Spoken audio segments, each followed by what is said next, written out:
नमस्कार, मैं हूं चेतना शर्मा आपके साथ और आप देखना शुरू कर चुके हैं राजस्थान संवाद। दोस्तों, हम हमारे इस चैनल के माध्यम से सामाजिक मुद्दे उठाते रहते हैं, फिर चाहे वो बकरवाल गुर्जरों से जुड़ा हो या फिर राजस्थान की राजनीति से जुड़ा हो। आज इस वीडियो में हम उठाने जा रहे हैं वन गुर्जरों का मुद्दा। जी हाँ, इस वीडियो में आपको बताएंगे कि वन गुर्जर होते कौन हैं और किस तरह से राजनीतिक लोग उनका इस्तेमाल करते हैं। सब कुछ जानने के लिए जुड़े रहिए इस वीडियो के लास्ट तक हमारे साथ। चलिए वीडियो शुरू करते हैं। सहारनपुर से बिजनौर तक फैले जंगलों के ऊंचे पहाड़ी इलाकों में लाखों वन गुर्जर रहते हैं। ये लोग जानवरों के बीच रहते हैं और इन जानवरों से इनका दोस्ताना भरा रिश्ता होता है। वन गुर्जरों का रहन सहन सब कुछ अजीब है। मौजूदा स्थिति ये है कि सरकार इनके लिए कुछ भी नहीं करती है। सहारनपुर, हरिद्वार, देहरादून और हिमाचल प्रदेश में 110 किलोमीटर लंबी एक पर्वत श्रेणी है जिसे शिवालिक कहते हैं। यहाँ वन गुर्जर नाम की एक जाति रहती है। वन गुर्जर आदिवासी तो हैं, लेकिन इन्हें आदिवासी होने का जनजाति लाभ नहीं मिलता। इन वन गुर्जरों की संख्या लाखों में है। ये बिल्कुल एक अलग संस्कृति है। शादी ब्याह, खान पान सब कुछ अलग। ये लोग मोबाइल फोन इस्तेमाल नहीं करते, जरूरी प्राकृतिक संसाधनों और पुराने तौर तरीकों पर ही जी रहे हैं और शिक्षा से तो कोसों दूर है। मुद्रा का चलन भी यहाँ बहुत कम है। दूध के बदले अनाज, जरूरत की चीजें ले लेते हैं। सभी गुर्जर इस्लाम को मानते हैं और वैसा ही पहनावा रखते हैं। यहाँ छोटी छोटी स्कूल नुमा जगह हैं। एक छप्पर डालकर कुछ बच्चे यहाँ पढ़ते हुए दिखाई दे जाएंगे आपको। पढ़ाने के लिए शिक्षकों की व्यवस्था भी बेहद रोचक है। यहाँ बच्चों के लिए नहीं बल्कि टीचरों के लिए हॉस्टल्स मिल जाएंगे आपको। मुख्य धारा से बिल्कुल कटे हुए वन गुर्जर समुदाय की याद अक्सर चुनावों के आहट के साथ ही आती है। उत्तर प्रदेश की विधानसभा नंबर 1 बेहट, उत्तराखंड और हिमाचल प्रदेश से सटी शिवालिक पहाड़ियों में 2 लाख से ज्यादा वन गुर्जर रहते हैं। इनमें से 2/3 अब उत्तर प्रदेश और उत्तराखंड में चुनाव में भागीदारी करेंगे। यहाँ कुल 20,000 लोगों के नाम मतदाता सूची में शामिल हैं, जिसमें मोहंड क्षेत्र अग्रणी है। चुनाव से ठीक पहले उत्तराखंड सरकार ने इनके लिए इको डेवलपमेंट योजना लॉन्च की थी। राजाजी नेशनल पार्क बाघ और हाथी समेत कई दूसरे जीवों का भी यहाँ बसेरा है। वन्य जीवन के संरक्षण की कोशिशें भी इस पार्क में पिछले कुछ सालों से सफल साबित हुई है। साथ ही वन गुर्जरों के तौर पर इंसानी जीवन भी इन जंगलों में सदियों से सांसें लेता रहा है। लेकिन जब से वन्य जीवन को बचाने के लिए पार्क प्रशासन के कायदे कानूनों का शिकंजा कसना तेज हुआ, तभी से वन गुर्जरों के सामने परेशानियां खड़ी हो गई हैं। हालांकि इन लोगों की जंगल पर निर्भरता कम करने के लिए 1991 में इको डेवलपमेंट प्लान योजना बनी थी। ये योजना वाइल्ड लाइफ प्रोटेक्शन एक्ट लागू होने के साथ ही शुरू की गई थी, ताकि वन कानूनों के साथ वन गुर्जर समाज का विकास हो सके। लेकिन शुरुआती कुछ सालों में ये योजना दम तोड़ गई। आज इस योजना के तहत बनाई गई एक भी इको डेवलपमेंट समिति अस्तित्व में नहीं है। इस योजना का एक उद्देश्य वन गुर्जरों को सुविधाएं देकर विकास की मुख्य धारा से जोड़ना था। लेकिन अब ना तो वन गुर्जरों के हाथ में जंगल है और ना ही उन्हें सुविधाएं मिल सकी हैं। राजाजी नेशनल पार्क के आसपास बफर जोन में करीब वन गुर्जरों की 1 लाख की बसावट है, जिनमें मोहन रेंज, मोतीचूर और चिला रेंज प्रमुख हैं। इन सभी इलाकों में 90% वन गुर्जर आज भी खाना बदोश जीवन यापन कर रहे हैं। ये जानकर आपको हैरानी होगी। मुख्य तौर पर पशुपालन के जरिए अपनी आजीविका चलाने वाले इन लोगों के सर्दियों के 6 महीने राजाजी पार्क के इन्हीं इलाकों में गुजरते हैं, जबकि गर्मी शुरू होते ही वे पहाड़ों का रुख कर लेते हैं। ऐसे में इस समाज के बच्चे प्राइमरी शिक्षा से भी वंचित रह जाते हैं।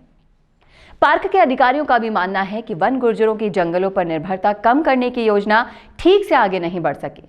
राजाजी नेशनल पार्क के उप वन संरक्षक किशन चंद का मानना है कि पार्क क्षेत्र में वन्य जीव संरक्षण की योजनाओं की सफलता को देखते हुए इस ओर ध्यान दिया जा रहा है और यही वजह है कि इस योजना को दोबारा शुरू करने की तैयारी भी हो रही है, जिसके तहत वन गुर्जरों को रसोई गैस, केरोसिन उपलब्ध कराने के साथ ही उन्हें शिक्षा, स्वास्थ्य और रोजगार की गतिविधियों से जोड़ा जा सके।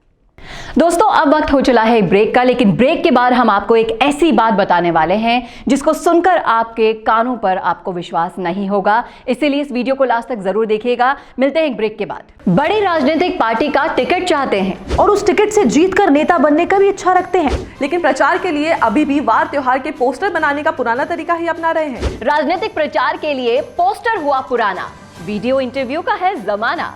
राम मीडिया वर्क्स आपकी राजनीतिक प्रोफाइल को पावरफुल बनाने के लिए लाए हैं स्पेशल डिजिटल पैकेज, जहां प्रदेश के लाखों सब्सक्राइबर्स वाले डिजिटल चैनल के रिपोर्टर, कैमरामैन लेंगे आपका इंटरव्यू। और वो उन चैनल्स पर प्रसारित होगा जिन्हें पहले से लाखों लोग सब्सक्राइब किए हुए हैं और जिनके करोड़ों में व्यूज है। तो छोड़िए पुराने तरीके, अपने इंटरव्यू, कैंपेन्स और इवेंट को कीजिए जमे जमाए चैनल्स के जरिए वायरल। ज्यादा जानकारी के लिए नीचे दिए हुए लिंक पर क्लिक कीजिए। अब हम आपको एक ऐसी बात बताने वाले हैं जिसको सुनकर आपको अपने कानों पर विश्वास नहीं होगा। जी हां, वन गुर्जर बेटे को दहेज देते हैं। सुनने में थोड़ा अजीब जरूर लगेगा, लेकिन ये बिल्कुल सच है। दहेज प्रथा को समाज में कलंक के तौर पर देखा जाता है, लेकिन उत्तराखंड में वन गुर्जर एक ऐसा समुदाय है जहां बेटे को दहेज के बिना विवाह संस्कार पूरा होना संभव ही नहीं माना जाता। इस समुदाय में बेटियां नहीं बल्कि बेटों के बदले दहेज दिया जाता है। हमारे देश की बहुरंगी परंपरा की यही खासियत है कि कुछ स्थानों पर बेटियों को अभिशाप नहीं समझा जाता, बल्कि बेटियों को वास्तविक लक्ष्मी का दर्जा देते हुए उनकी पूजा की जाती है। वन गुर्जर परिवारों में अगर किसी के घर बेटी का जन्म होता है तो उनकी खुशी दोगुनी हो जाती है। इसकी एक और बड़ी खास वजह यह है कि इस समुदाय में बेटियों को भार नहीं माना जाता, बल्कि उन्हें सुख और समृद्धि का परिचायक माना जाता है। कालागढ़ टाइगर रिजर्व के जंगलों और राजाजी नेशनल पार्क से लगे इलाकों में सदियों से निवास करने वाले वन गुर्जरों में वर पक्ष से दहेज लेने की परंपरा है। कालागढ़ में रहने वाले वन गुर्जरों का कहना है कि उनके परिवार में बेटियों के पैदा होने पर खुशी मनाई जाती है और भोज भी किया जाता है, इसलिए उन्हें भार तो कतई नहीं समझा जा सकता। स्थानीय गुर्जरों के मुताबिक जब भी परिवार में किसी बेटी की शादी होती है तो उससे पहले दूल्हे पक्ष के लोग ही कन्या पक्ष के घर पर दुल्हन का हाथ मांगने आते हैं। दुल्हन का हाथ मांगने के बदले दूल्हे पक्ष को परंपरा के मुताबिक दुल्हन पक्ष को पारितोषिक का भुगतान करना पड़ता है। दरअसल वन गुर्जरों में चली आ रही सदियों पुरानी परंपरा के मुताबिक जन्म से लेकर शादी तक बेटी के पालन पोषण में परिवार का जितना भी खर्चा होता है वो शादी के वक्त वर पक्ष को भुगतान के रूप में देना होता है। बेटियों को पशुधन की अच्छी देखभाल करने और परिवार को एकजुट होकर बांधने में वन गुर्जर महिलाओं का कोई सानी नहीं है, क्योंकि जंगलों में कई दिनों तक बिना परिवार के मुखिया के भी महिलाएं अपने परिवार की अच्छी तरह से देखभाल कर लेती हैं। हालांकि दहेज प्रथा को मौजूदा दौर में घृणा की नजर से देखा जाता है और उल्लंघन करने पर सजा का प्रावधान भी है, लेकिन वन गुर्जरों के साथ ऐसा नहीं है। इसके अलावा समुदाय में विवाह करने के लिए लड़की के बदले लड़की देने का भी रिवाज है। अगर वर पक्ष बदले में लड़की नहीं दे पाता है तो उसे घर जमाई बनकर रहना पड़ता है।